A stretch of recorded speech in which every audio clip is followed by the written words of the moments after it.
Hi, this is Dr. Kirk Megu, TV and podcast host and former university lecturer. Welcome to Behind the Scenes episode number 6, take 2. I say take 2 because the first one I actually did in my studio. Well, it's not my studio, but the studio where I'm recording my TV show, The Kirk Megu Show, which is going great. I'm just doing the first episode, but the file got corrupted. And I only realized that when I came home to upload it, and I saw that it was corrupted. Next time I'm in studio, I think on Thursday, I'll go and do it from inside there, right? But and I was telling that story. I'll tell a different story than today, in my take 2, and it has to do again with the Bulletproof podcast formula thing. You know how I created each piece and why, because I've created a lot of different pieces to help people out who may have faced the same issues that I did. Like, for instance, all right, so I told you that, when I first heard about this opportunity from Brian Rose, one of the leading podcasters, to mentor me to launch my own global podcast, I thought that was amazing. But, I never, knew what a podcast really was. It still kind of doesn't make all that much sense to me, and I'm a podcaster in the sense that, yes, there are YouTube videos, sure, and and I knew about like SoundCloud and there are some websites that you could download MP3s from, and there are different platforms, but it's just an MP3 and you download an MP3. So what's this thing about podcasts? It just seems so Apple-ish, and I'm not an Apple person at all. I'm sorry, but I can't stand this cult of Steve Jobs. I just can't stand it. I don't understand it as well. What's so great about Steve Jobs? I don't know. I just find them overpriced, and okay, they're elegant, they're beautiful, but I don't know. I mean, it just never seemed worth it for me, and the sort of fanaticism that went with it, I don't know. It raised a lot of issues with me. I won't go through all my things here with you.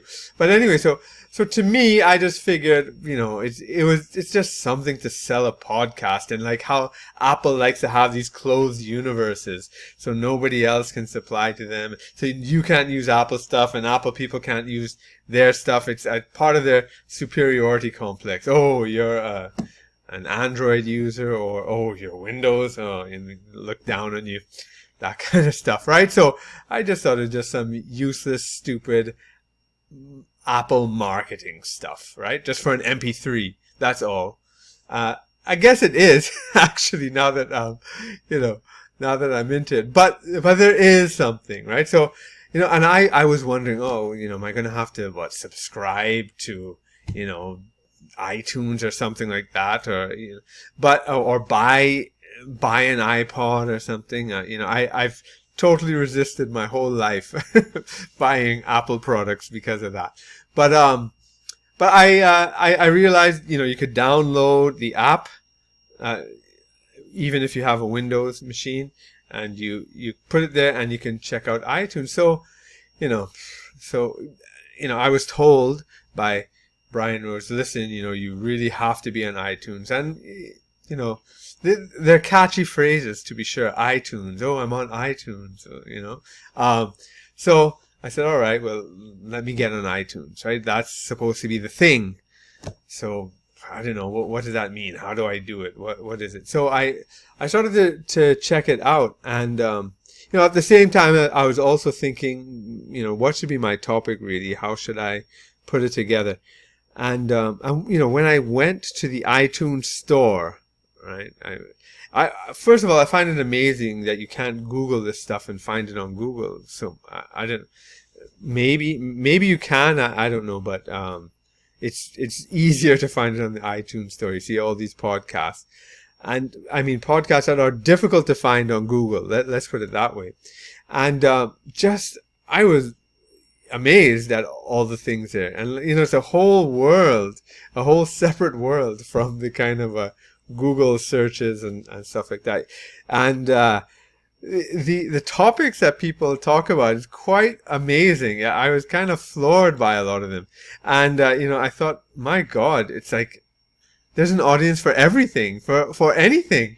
Yeah, and it's quite amazing. So if you are thinking of launching a podcast, for example, and, you don't know, is this going to work or not? Or what I decided to do is I put together an ebook called The 50 Weirdest Topics of Successful Podcasts on iTunes. So I trawled through thousands of podcasts on iTunes, and I chose 50 of the weirdest ones, like I said, but different types. Some that might, maybe surprise you, some that might shock you, some that might gross you out, some that'll make you look twice or think, who would actually listen to that? But it's just amazing to see the variety.